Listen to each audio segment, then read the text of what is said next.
This week on Aussie JetSetter, we're covering the first ever direct commercial flight between Perth and New South Wales' second largest city of Newcastle.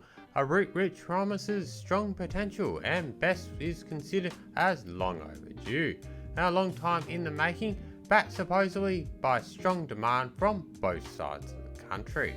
To get there on this historic flight operated by QantasLink, even more interestingly, we're flying on one of the relatively few and to many little known about and recently acquired aging ex-Spirit Airlines Airbus A319s, operated by its West Australian regional division, Network Aviation, where today's flight will also mark the first time QantasLink is flying its baby bus beyond Western Australia, let alone on transcontinental services, another first for QantasLink on its new longest route, which tops out at 5 hours on its return. So come and join me on this incredible aviation adventure as we get to experience what it's like to fly on QantasLink's little known about Airbus A319, transcontinental across Australia for the first time ever, taking part in this historic inaugural flight in Australian aviation.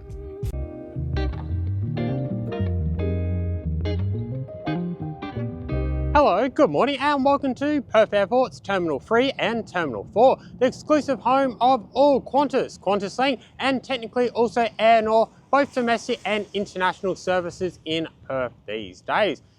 Anyway, it's bright and early, about 6 o'clock in the morning.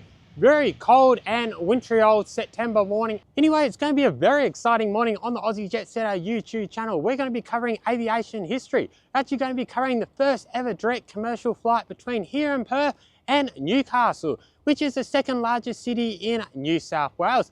Quite a big regional centre actually the second largest non-capital city in Australia with a population of just over 500,000 people. So it actually makes it bigger than Canberra, which is Australia's capital.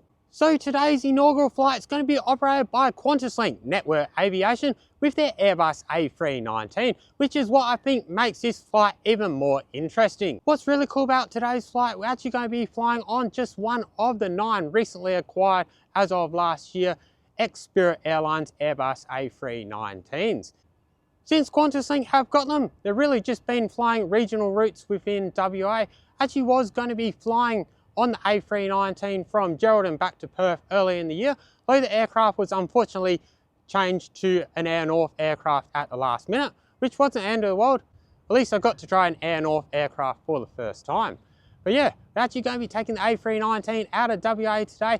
Actually going to be the longest commercial A319 flight that you can do in Australia once you hit the skies this morning, so really looking forward to it. Anyway, we don't have much time to boarding, only about 45 minutes, and I've seen the security queues are really big being first thing on a Monday morning, and it's also starting to rain, which is not ideal because my camera isn't waterproof. So yeah, we better head into the terminal now, quickly get checked in, drop off my bag. So yeah, let's do this, should be a very fun day. Before we head into Airport Terminal building, let's have a look at the route information for our historic flight QF1668 across to Newcastle today. Great circle distance on this one is 3,361 kilometers. Their flight time is 4 hours and 10 minutes, but we're going to do it in just only 3 hours and 36 minutes today. Leveling out at 37,000 feet. For your information, today we'll be leaving from Perth Airport's Terminal 4. Combined with Terminal 3 is an exclusive home of all Qantas and QantasLink, both domestic and international flights here in Perth, also technically including Air North flights as well. For your information, international departures for Qantas depart from the neighbouring Terminal 3.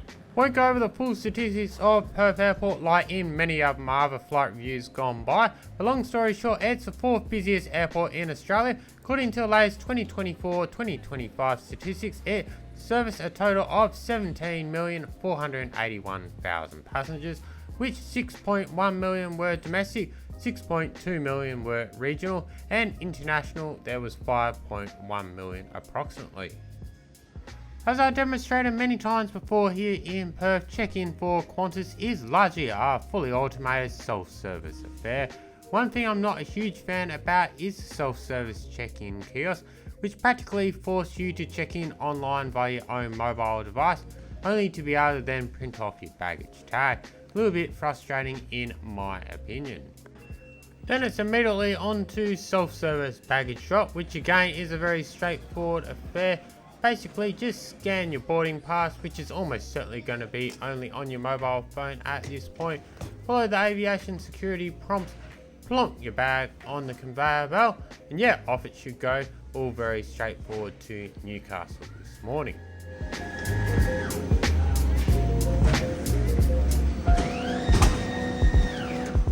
Straight after, it was through to the Terminal 4 security checkpoint, which is one of the busiest I've ever seen it here at Perth Airport. Admittedly, I'm not usually flying at this time of day out of Perth. Very understandable, it is busy due to the FIFO rush, which if anything has already died down a little bit for the morning.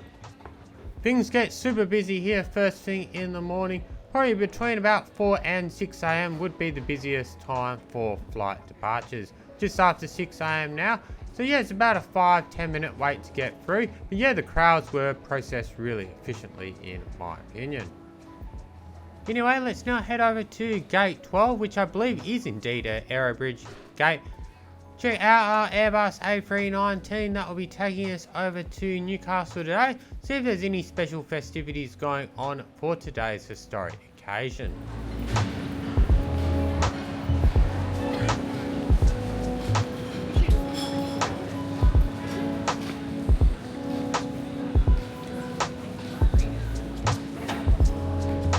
Anyway, we're now at the gate, well and truly ahead of schedule.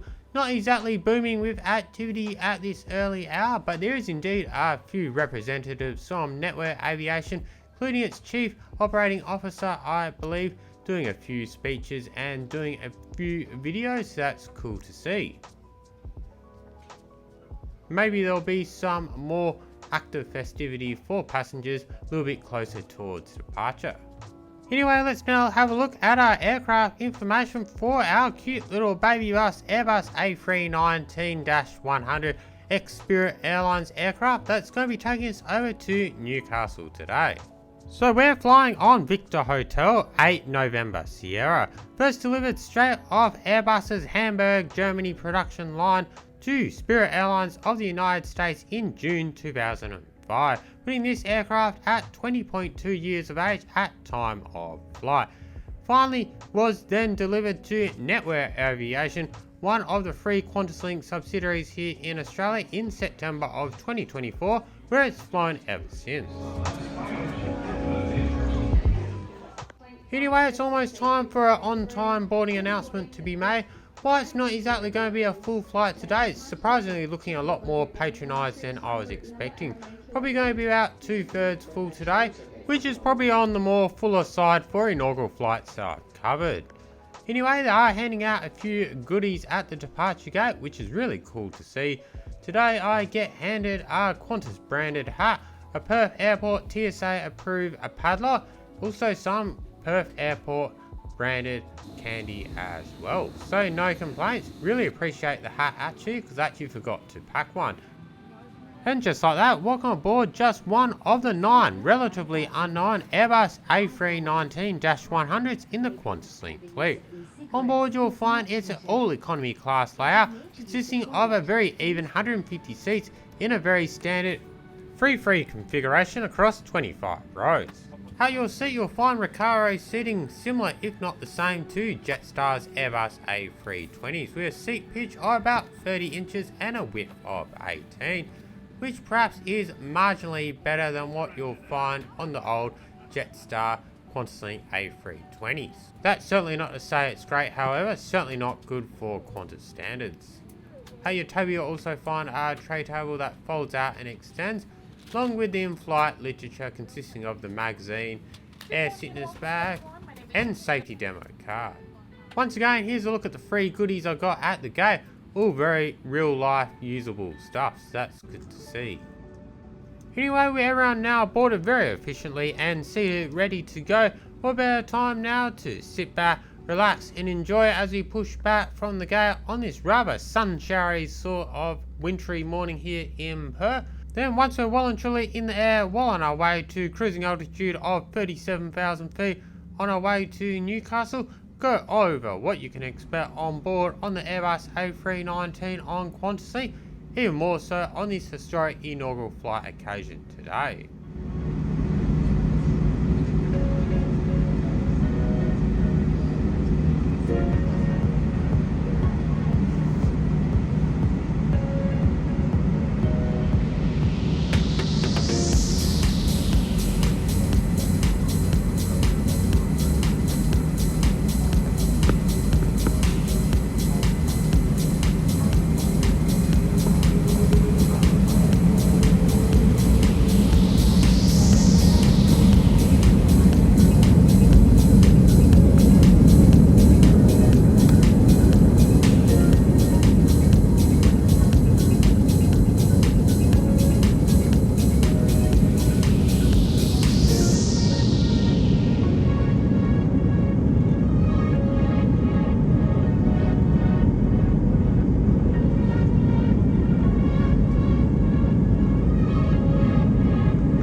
And just like that, we're well and truly on our way to cruising altitude of 37,000 feet. Looking like it's going to be an absolutely beautiful day for flying, as we made a largely straight beeline across the country today over to Newcastle, now making good progress towards the opening of the Great Australian Bight. As first order of business before the in-flight meal service comes out, let's have a quick look at the Qantas in-flight magazine. Always quite enjoy reading, in my opinion. Always plenty of good travel and destination content in there, well worth a read. And only after about an hour or so in the flight, we're now leaving the West Australian coastline behind, entering the Great Australian Bight, just to the east of beautiful Esperance and the spectacular Cape Le Grand National Park. And as we leave the West Australian coastline behind, now comes out our breakfast service, which is looking a little bit ordinary, just going by the cardboard packaging it comes in. So for brekkie this morning, we get the pear, cinnamon and oats banana bread. And for the main, we get our cheese omelette with a single sausage and mushroom. Looked pretty ordinary, and yeah, it didn't taste much better either. Overall, pretty average breakfast on QantasLink this morning. Really expected something perhaps a little bit more substantial, considering we were flying across continent today. Along with that, it was a range of tea and coffee, and juices also available. Could also get soft drinks as well. Shortly after, the crew came around offering another drink service, most notably their very standard mini water balls. Quite appreciate these, as they come in very handy taking for the road as well, because they're a very nice compact size. Also asked for a soft drink, mini can of Coke. Definitely appreciated the sugar hit after a very restless night beforehand, where I barely got any sleep. Then barely after completing the onboard breakfast service, we've literally crossed this Great Australian Bight already, making landfall again over South Australia's Eyre Peninsula, just to the south of the city of Port Lincoln. There's quickly across the Spencer Gulf and then the Gulf St Vincent, before we then literally are about to fly over the South Australian capital of Adelaide, Australia's 5th largest city, with a population of around 1.5 million people.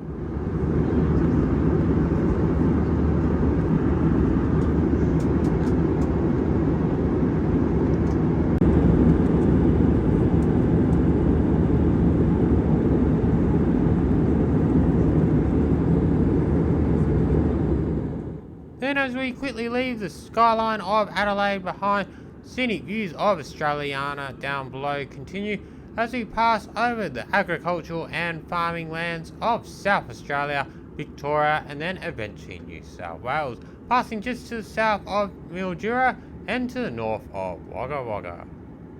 Anyway, let's now take the time to have a look at one of the two onboard lavatories on the A319, one at the front and one at the rear.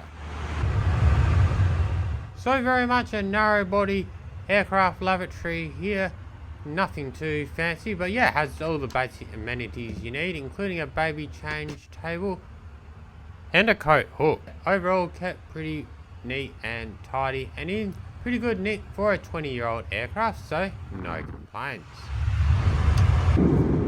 Anyway, as I return to my seat to enjoy the last few hours of our rapidly progressing flight across Australia to Newcastle today, let's now take the time to have a look on board QantasLink's string-to-your-own-device entertainment service, which is available through the Qantas Entertainment app on your mobile devices, or alternatively through going to a web browser and going entertainment.qantas.com.au. This allows you to effectively access on a laptop or a MacBook like I am today. So this string-to-your-own-device IFE system is very much what I come to know on Qantas flights these days. Qantas boasts through the platform that there's over 2,500 hours of movies, TV shows and more, such as audiobooks and kids content. And from my perspective, while it's certainly not the best entertainment system in the world, it's certainly pretty reasonable as well, especially for stream to your own device. Overall, good range of movies, good range of TV shows. But yeah, if you are a documentary person like myself, it is pretty limited in that regard. So I still recommend you download some stuff to your own device if that's what you enjoy watching. Thankfully, there's also an in-flight moving map, which is good to see, considering I actually didn't see it on my recent flight from Brisbane to Perth on Virgin Australia. Not the most extensive or informative of maps, really just shows you where you are on the map and the speed of the aircraft. Yeah, it's better than nothing. Yeah, it would be good to see some more details, arrival and departure times and all that sort of stuff, but it is what it is. But yeah, going back to the streaming of the content was really smooth and didn't seem to buffer at all on today's flight, so that's really good. Just take note, unlike most Qantas aircraft that fly coast to coast in Australia, there's no actual Wi-Fi for surfing the net, unfortunately, at least yet on the A319. Anyway, as we almost soon to near the eastern shorelines of Australia, crew come around to complete their service with a Tim Tam, which is a nice touch. And just like that, after just over 3 hours in the air, we're now making our way across the Blue Mountains of New South Wales. Then shortly after, we're treated to some absolutely spectacular views as we fly directly overhead Australia's iconic harbour city of Sydney and its absolutely beautiful northern beaches. Afterwards, it's a leisurely cruise 170 kilometres or so up the eastern coastline of Australia before we'll then make our final descent into Newcastle Williamtown Airport. Leaving the terminal, thank you. For your information, as Newcastle Port Stephens Airport is effectively a part of RAF Base Williamtown, located on the same land using the same runway, a very busy Air Force base here in Australia, with plenty of fighter jet activity going on in close view today. Best I leave out filming a moment of touchdown and our taxi to the gate today, but otherwise enjoy our full descent and approach into Newcastle Port Stephens Airport today. It's certainly a spectacular one. Then once on the ground, I'll go over my final thoughts and verdict about today's historic QantasLink Perth to Newcastle inaugural flight experience.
just like that, after about a 10-year absence from visiting Newcastle, it's great to be finally back here in the Hunter Valley region of New South Wales, and even better in the almost brand new, very recently opened new Newcastle terminal building, which is processing all arrival passengers here in Newcastle now, and is also designed to facilitate the new international service to Bali, which starts in October.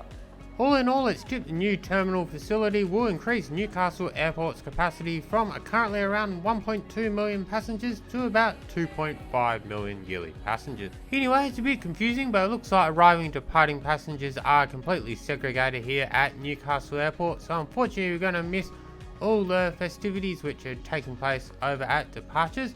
So you may as well head straight over to Newcastle City, aided by this free local iced coffee brew, where we'll wrap up today's historic inaugural flight review occasion. And just like that, folks, welcome to a rather unseasonably warm and until about 30 minutes ago beautifully sunny Newcastle, here in the Hunter Valley region of New South Wales. We're about 170 kilometres north of Sydney by road here in beautiful Newcastle. Newcastle, believe it or not, is actually a really big city. But it's so big it has a population of just shy over 500,000 people, so over 500,000 people. It is actually the 7th largest city in the whole of Australia and the 2nd largest non-capital city, just behind that of the Gold Coast in southern Queensland. Anyway, on to the very historic first ever flight between Perth and Newcastle, New South Wales. First ever QantasLink Airbus A319 service to Newey, as the locals call it. How I rate the whole experience? Well, as always, it's absolute honour and a pleasure to be able to cover inaugural flights. This was my 4th ever inaugural flight, so definitely starting to cover a few of them these days. Got the Virgin Australia E2 inaugural public flight up to Newman coming in a few months as well. So overall, great experience today, being able to document and cover the first ever inaugural flight over to Newcastle. Fortunately, there was a few minor drawbacks which I thought detracted from the calibre of such a great occasion as today. But yeah, let's start with the positives, starting from the beginning in Perth. Ground handling in Perth was really good. Only took a few seconds to check in. Really enjoyed the atmosphere at the gate as well, so that was really exciting. Once on board, it was a really amazing flight scenery wise today. There was absolutely no turbulence, and yeah, once we left Perth behind, it was pretty well sunny skies the whole way across. So yeah, being such good weather, we were really treated to some amazing views travelling across the Australian continent today. Great views out over the Australian Bight. Believe it or not, we literally flew directly over Adelaide and Sydney as well, so great views there as well. Great views cruising up the New South Wales coastline into Newcastle as well. The aircraft itself, the first time actually flying on the Airbus A319, surprisingly it was more comfortable than I was expecting. Definitely I would imagine the seating's probably been refreshed since the Spirit Airlines days. The seating itself, not the most comfortable, but yeah, the legroom seemed to be a little bit better than the A320 QantasLink ex-JetSetter aircraft, maybe just because of the design of the seat. The in-flight entertainment as well, the stream-to-your-own device system worked really well on this flight, no buffering or anything like that, so that was really good. Fortunately, they don't actually have Wi-Fi for browsing the net, so yeah, just keep that in mind for the A319 flights. And yeah, the crew were really good as well, really friendly crew on today's flight.